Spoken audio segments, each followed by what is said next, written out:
الحمد للہ نحمدہ ونستعینہ ونستغفرہ ونعوذ باللہ من شرور انفسنا ومن سیئات اعمالنا من یہدہ اللہ فلا مضل لہ ومن یضلل فلا ہادی لہ واشہد ان لا الہ الا اللہ وحدہ لا شریک لہ واشہد ان محمدا عبدہ ورسولہ صلی اللہ علیہ وسلم.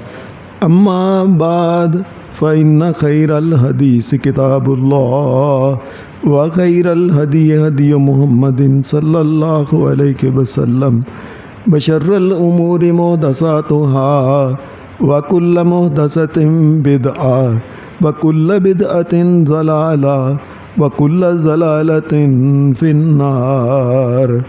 اعوذ باللہ من الشیطان الرجیم. بسم اللہ الرحمن الرحیم.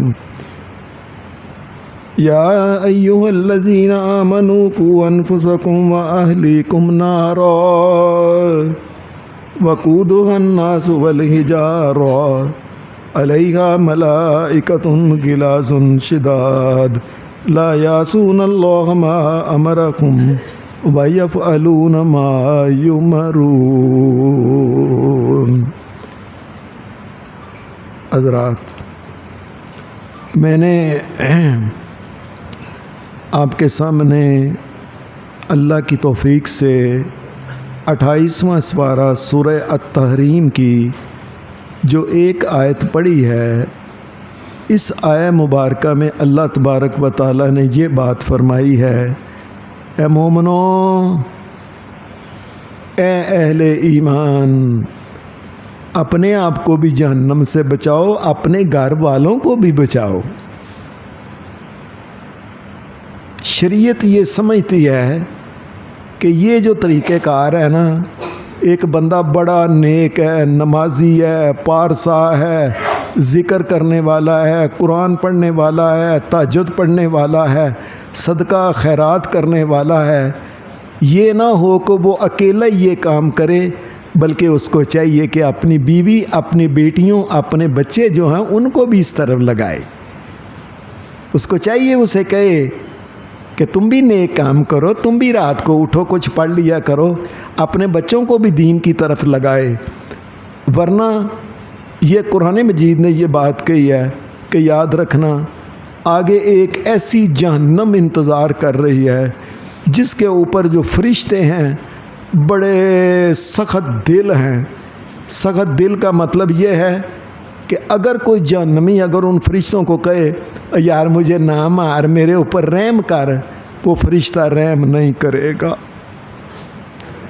بڑا سخت دل ہے اور بڑے مضبوط ہیں وہ. لا یعصون اللہ ما امرہم وَيَفْعَلُونَ مَا يُؤْمَرُونَ. اللہ نے ان کو جس چیز کا حکم دیا ہے کہ اس بندے کو مارنا ہے، وہ ماری جا رہا ہے، ماری جا رہا ہے، ماری جا رہا ہے، ماری جا رہا ہے، ماری جا رہا ہے، دیکھتا نہیں کیا. اے مومنو، اس جہنم سے اپنے آپ کو بھی بچاؤ، اپنی آل اولاد کو بھی بچاؤ.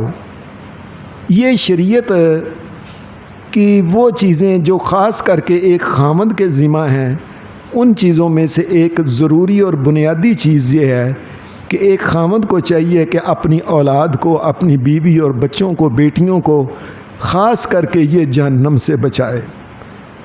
ان کے لیے تعلیم ایسا نظام ہونا چاہیے جو پاکیزہ نظام ہو. یہ نہ ہو کہ بچی گھر سے جائے اور وہاں ناچ کے پروگرام ہو رہے ہیں، گانے کے پروگرام ہو رہے ہیں، وہاں جی اور کوئی پروگرام، ثقافتی پروگرام نہیں.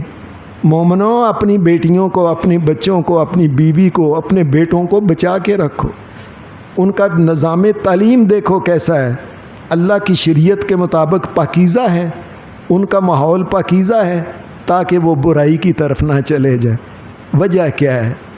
ان کو چاہیے کہ اپنے بچوں کو، اپنی بیٹیوں کو، اپنی عورتوں کو دینی اجتماع جو ہوں، وہ دین کے اجتماع وہاں بھیجا کریں جہاں اللہ اور اس کے رسول کی بات سنائی جاتی ہے. ان کو چاہیے مدارس کے اندر اپنی اولاد کو بھیجیں، اپنی بیویوں کو بھیجیں، اپنی بیٹیوں کو بھیجیں، جمعہ کے دن اپنی بیویوں کو لے کے آئیں، اپنی بیٹیوں کو لے کے آئیں۔ او لوگو، کیا آپ جو سب آئے ہیں جمعہ پڑھنے، آپ یہ پسند کرتے ہو کہ آپ کی بیویاں اور پیاری پیاری بیٹیاں جہنم کے اندر چلی جائیں؟ ان کو کس نے لے کے آنا ہے مجھے بتاؤ نا۔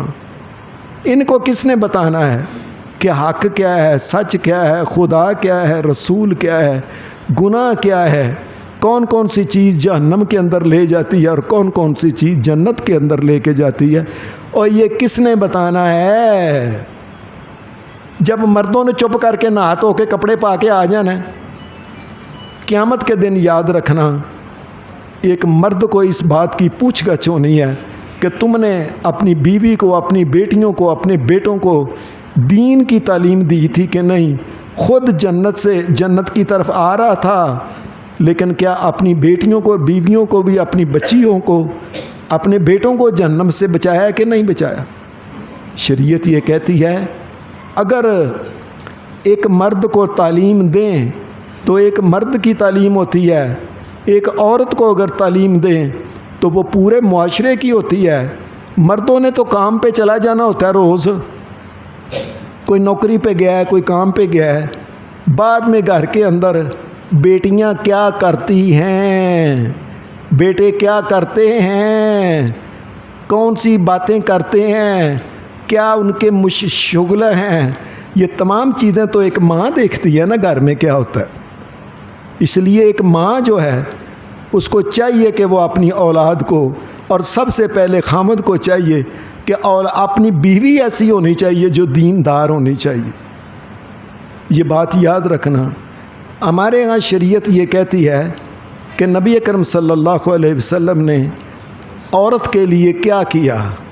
سب سے پہلے نبی علیہ الصلوۃ والسلام نے فرمایا لا تمنعوا اماء اللہ المساجد، لوگو اگر تمہاری یہ بیویاں، یہ بچیاں اگر مسجد میں آنا چاہیں اور ان کو نہ روکو۔ آپ دیکھ لیں، ہم گھر سے آئے ہیں، ہم کہہ کے آئے ہیں ہم مسجد جا رہے ہیں، تو کھانا پکا، اس کو کھانے کی طرف لگایا ہوا ہے، نہانے دھونے کی طرف لگایا ہوا ہے، بچوں کے پیمپر بدلنے کی طرف لگایا ہوا ہے، اس کو اور گھر میں صفائی کرنے کے لیے لگایا ہوا ہے، کپڑے دھونے کی طرف لگایا۔ جنت کی طرف بتاؤ کس نے لگانا ہے؟ مجھے بتاؤ۔ اور لوگوں کس نے کہنا ہے کہ عورت تو جنت کی طرف جائے؟ اس لیے اس بات کا خیال رکھو، اگر کوئی عورت اللہ کے گھر میں آنا چاہتی ہے، محمد الرسول اللہ صلی اللہ علیہ وسلم نے فرمایا اللہ کے گھر کے اس سے نہ روکو، اسے آنے دو، وہ جمعہ پڑھے، اس کو پتہ لگے شریعت کیا ہے۔ اور لوگوں یہ عورت کی تعلیم نہیں نہ ہوتی، پتہ کیا ہوتا ہے؟ اس پوری دنیا میں سب سے زیادہ شرک عورتیں کرتی ہیں۔ وجہ کیا ہے؟ اور پتہ ہی نہیں شرک ہے کیا۔ عورت کی شادی ہوئی ہے، 2-3 سال بچہ نہیں ہوا، بس کسی کے کہنے پہ فلاں قبر کو سجدہ، فلاں بابے کو سجدہ، فلاں، بلکہ کئی عیسائیوں کے پاس بھی چلی جاتی ہیں۔ کیوں؟ اور اس کو پتہ نہیں بیچاری کو۔ یہ پتہ کس نے بتانا ہے؟ کیونکہ ہم نے تو اس کو لگایا ہوا نا گھر کے کاموں پہ، چل تو گنڈے چیر، چل تو تڑکا لا، چل تو چول پکا، دال پکا، فلاں کر۔ لوگوں عورت کو بھی دین کی طرف آنے دو، اللہ کے گھروں میں آئیں، انہیں نہ روکو۔ نبی اکرم صلی اللہ علیہ وسلم آپ عید کے بھی دن کہتے تھے کہ آپ نے فرمایا یہ جو گھر میں جو عورتیں ہیں تمام عورتوں کو عیدگاہ لے کے آؤ۔ اگر کسی عورت نے عید کی نماز نہیں پڑھنی کوئی بات ہے، وہ نماز نہ پڑھے، نماز کے وقت پڑھے ہو جائے، لیکن وہاں عورتوں میں آئے، وہاں اللہ تعالیٰ کی طرف سے جو رحمتیں اتریں ان رحمتوں کو وہ بھی سمیٹے، برکتوں کو وہ بھی اپنی جولی میں لے کے جائے، دعا کے اندر وہ بھی شریک ہو، اور مسائل جو ہیں وہ جو مسائل بیان ہوں اس عورت کو چاہیے کہ وہ بھی سنیں۔ یہ محمد الرسول اللہ کا حکم ہے، یہ ان کا طریقہ ہے۔ نبی علیہ الصلوۃ والسلام حدیث میں آتا ہے کہ آپ عمرہ کرنے گئے تھے، تو ہمارے ہاں تو پتہ کیا ہوتا ہے، سارے مرد اپنے آپ سے پوچھ لو پیسے آتے ہیں چپ کر کے ٹکٹ لے کے عمرہ کرنے چلے جاتے ہیں، اور ان بیچاریوں کو کس نے عمرہ کرانا ہے؟ آپ دیکھ لیں، چپ کر کے کلے کلے چلے جاندے ہیں۔ ان کو عمرہ کس نے کرانا ہے؟ میرے نبی محمد الرسول اللہ جس وقت گئے تھے، مدینہ میں آئے تھے، 6واں سال تھا، آپ عمرے کا آپ کا دل کیا، بڑا کرتا تھا، آپ چلے، آپ نے اپنی بیویوں میں قرعہ ڈالا، حضرت ام سلمہ کا نام نکلا، نبی علیہ السلام نے ان کو اپنے ساتھ لے کے آپ عمرہ کرنے چلے گئے محمد الرسول۔ اور پھر جب نبی علیہ السلام نے حج کیا ہے، دیکھ لیں ہم حج بھی اس طرح کرتے ہیں، اور عورت کو لگایا بس بچوں کے کام کرے، کپڑے دھوئے، فلاں کرے، گھر دیاں صفائیاں کرے۔ یہ حج کس نے کروانا ہے عورت کو؟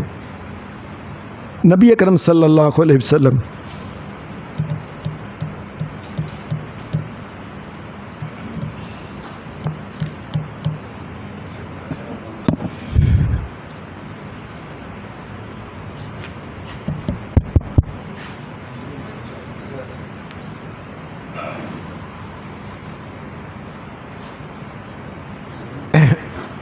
نبی کریم صلی اللہ علیہ وسلم جب آپ کے اوپر حج فرض ہوا، اگلے سال نبی علیہ السلام حج پہ گئے، اور نبی علیہ السلام نے زندگی میں ایک حج کیا ہے۔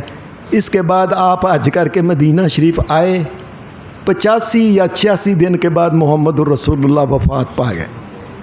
دوبارہ حج کا موقع ہی نہیں ملا نبی علیہ السلام کو، وقت ہی نہیں آیا۔ آپ جب حج کرنے گئے، نبی علیہ السلام اپنی بیویوں کو، اس وقت نبی علیہ السلام کی 9 بیویاں تھیں، حضرت سودا، حضرت عائشہ، حضرت حفصہ، حضرت ام سلمہ، حضرت زینب، حضرت جویریہ، حضرت ام حبیبہ، حضرت صفیہ، حضرت میمونہ، 9 محمد الرسول اللہ کی بیویاں تھیں۔ کائنات کے امام نے 9 کو ہی لیا ساتھ، چلو میرے ساتھ آؤ حج کر لو۔ اس کا مطلب یہ ہے کہ نیک کاموں پہ بھی عورت کو ساتھ لے کے جانا چاہیے۔ آپ نے دیکھا نہیں، بڑے بڑے امیر آدمی عورت کو سیر کرنے کے لیے جی مری گئے ہوئے ہیں، جی سوات گئے ہوئے ہیں، کاغان گئے ہوئے ہیں، اور پتہ چلا جی 1 لاکھ 2 لاکھ 4 لاکھ 5 لاکھ روپیہ لگا کے آگے اللہ کے گھر جانے کے لیے ان کے پاس پیسہ ہی۔ عورت کو لے جانے کے لیے بندے کے ظلم کرتے ہیں۔ ان عورتوں کو بھی اللہ کے گھروں میں لے کے جاؤ۔ پھر نبی علیہ السلام جب ماہ رمضان آتا، حدیث میں آتا ہے نبی علیہ السلام جب آخری راتیں ہوتی، ای قضا اہلہ، نبی علیہ السلام اپنی بیویوں کو کہتے، نہیں اٹھ جا، اوے اللہ والی اٹھ لے، کر لے کچھ، دعا کر لے، اور کوئی قیام کر لے۔ کیا مطلب؟ نبی علیہ السلام نے فرمایا جو بندہ اپنی بیوی کو اٹھاتا ہے رات کے وقت، نہیں اٹھ اللہ دی بندی اٹھ جا، فرمایا جو اٹھائے، میں اللہ کا نبی محمد دعا کرتا ہوں اللہ اس کے اوپر رحم کر دے۔ جو اپنی عورت کو اٹھاتا ہے، نہیں اٹھ جا، نہیں اٹھ جا، نہیں اٹھ جا، اور پلیے لو کے اٹھ پہ کی کہ اور چل 2 رکعتیں ہی پڑھ لے، کچھ نہ کچھ تے پڑھ لے۔ نبی علیہ السلام باقاعدہ طور پہ آپ نے دعا کی۔ پھر نبی کریم صلی اللہ علیہ وسلم نیکی کا کوئی کام ہوتا آپ خود بھی کرتے، لیکن اپنی بیویوں سے کرواتے کیسے؟ نبی علیہ السلام نے ایک دفعہ ایک بکری ذبح کروائی، اس کا گوشت اندر رکھا، باہر ایک مانگنے والا آ گیا، آپ نے فرمایا عائشہ اس میں سے کچھ گوشت اس غریب آدمی کو کے لیے دے دو۔ حالانکہ نبی علیہ السلام آپ بھی کام کر سکتے تھے، لیکن نہیں، اپنی بیویوں سے نیکی کا صدقے کا کام کراؤ، ان کو پتہ چلے میں بھی اللہ کی بندی ہوں، میں بھی اللہ کے نام کا دیتی ہوں، کل قیامت کے دن اللہ مجھے بھی ثواب دے گا۔ اور لوگوں کیوں عورتوں کو پرے رکھا ہوا ہے؟ حضرت عائشہ نے تھوڑا سا گوشت دیا، ایک اور آ گیا مڑ، آپ نے فرمایا عائشہ اس کو بھی دو، اس کو بھی دیا، پھر ایک اور آ گیا، وہ لوگ آتے گئے, گوشت لیتے گئے. نبی علیہ السلام چپ کر کے پڑے. پھر حضرت عائشہ کہنے لگی, اے اللہ کے رسول, آپ کو دستی کا گوشت بڑا پسند ہے؟ یا رسول اللہ, ساری بکری جو ہے نا وہ اللہ کے راستے میں دے دی ہے, اب میں نے دستی ایک بچا کے رکھی ہے, وہ بچی ہے بس. اب میں عائشہ, دستی نہیں بچی, اور یہ تو ہم نے کھا پی جانی ہے, بچا وہ ہے جو اللہ کے راستے میں دیا ہے. ایسا یہ محمد الرسول, اس کا مطلب یہ ہے کہ اپنی عورتوں کو پیسے دو. کوئی اللہ کا بندہ, کوئی غریب عورت, کوئی ماڑی عورت آ جائے, کوئی ضرورت میں اس کو دو اس کو, نیکی اس سے بھی کراؤ. پھر نبی اکرم صلی اللہ علیہ وسلم نے یہ بات خاص کر کے کہی کہ جو عورت دیندار ہے, آپ نے فرمایا جس وقت نکاح شادیاں کرو, یہ نبی علیہ السلام نے فرمایا دنیا کے لوگ دیکھتے ہیں عورت کا حسن, جمال, اس کا مال, اس کا حسب نسب, برادریاں, قبیلے. یہ ساڈے قبیلہ نہیں جی, ساڈی برادری نہیں, اور یہ لوگ دیکھتے ہیں. فاظفر بذات الدین, محمد الرسول اللہ کا حکم ہے تم دین دیکھا کرو. یہ کیا ہوتا ہے؟ یہ لوہار ہے, یہ ترخان ہے, یہ نائی ہے, یہ موچی ہے, یہ جلا ہے, یہ فتوبی ہے. یہ کیا مقصد ہے اس کا؟ کیا مقصد ہے, کیا مطلب ہے اس کا؟ اور تم یہ دیکھو مسلمان بھی ہے کہ نہیں. کسی کے گھر میں جاؤ, یہ نہ پوچھو اسے دنیا کی باتیں. ہم نے عام طور پہ دیکھا, کیا دیکھتے ہیں, ایک کڑی کتنی جماعتیں پڑھی ہوئی ہیں, کتنی کالج میں پڑھی ہوئی ہے. اور لوگوں, اور دھیان سے سنو, اور جاؤ تو جا کے پوچھو, یہ بچی پردہ کرتی ہے, یہ 5 وقت نماز پڑھتی ہے, اس نے قرآن مجید کا ترجمہ پڑھا ہوا ہے, اس نے کوئی حدیث کی کتاب پڑھی ہوئی ہے. اور لوگوں, اور نبی محمد الرسول اللہ کو مانتے ہو, ان کی بات ہی نہیں مانتے. اور کیا مانتے ہو تم محمد الرسول اللہ کو, بتاؤ مجھے. انہوں نے یہ بات کہی کہ جا کے یہ پوچھ, یہ دیکھو بچی کا. نبی علیہ السلام نے فرمایا فاظفر بذات الدین, ان کا دین دیکھو, دین.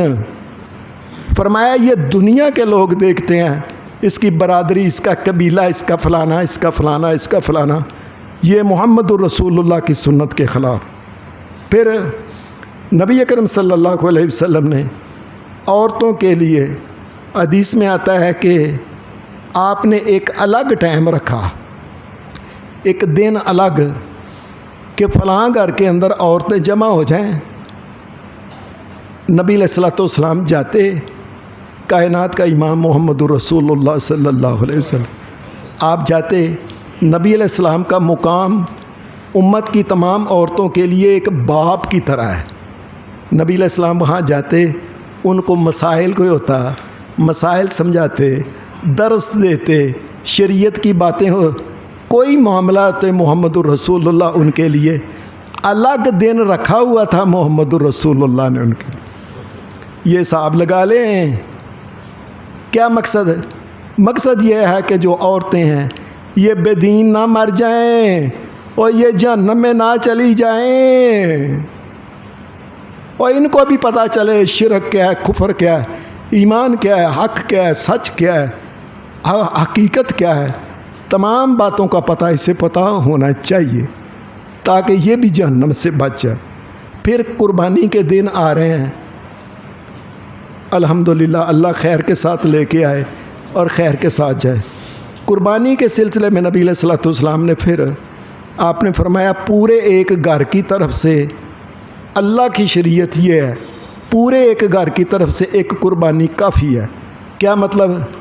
بندے کو چاہیے جب قربانی خریدے اس وقت یہ نہ کرے یہ قربانی میں کرنے لگا, بلکہ کہے یہ قربانی میری طرف سے بھی ہے, اور میری بیوی کی طرف سے بھی ہے اور میری بیٹیوں کی طرف سے بھی ہے، اور ان کو جنت نہیں چاہیے؟ لوگوں، ان کو بھی جنت چاہیے۔ یہ بات کہو کہ یہ قربانی میری طرف سے ہے، میرے بچوں کی طرف سے ہے، میری بیویوں کی طرف سے ہے، میری بیٹیوں کی طرف سے ہے، اللہ سب کی قبول کرنے والا ہے۔ پھر نبی کریم صلی اللہ علیہ وسلم نے ایک حدیث میں آتا ہے، آپ نے ایک دفعہ ایک لیلا چت قبرہ تھا، آج کل اس کا نام رکھا ہے انہوں نے ابلک، چت قبرہ لیلا تھا، وہ لے کے آئے، نبی علیہ السلام نے لٹا کے نبی علیہ السلام نے کہا بسم اللہ واللہ اکبر، یہ بات کہہ کے آپ نے فرمایا ان محمد و امتہ، یا اللہ یہ لیلا میں کرنے لگا ہوں یہ محمد کی طرف سے ہے صلی اللہ علیہ وسلم، اور محمد کی امت کی تمام مردوں اور عورتوں کی طرف سے ہے۔ میں صدقے جانا ہے، صدقے جانا، عورتوں کا خیال رکھے، عورتوں کا۔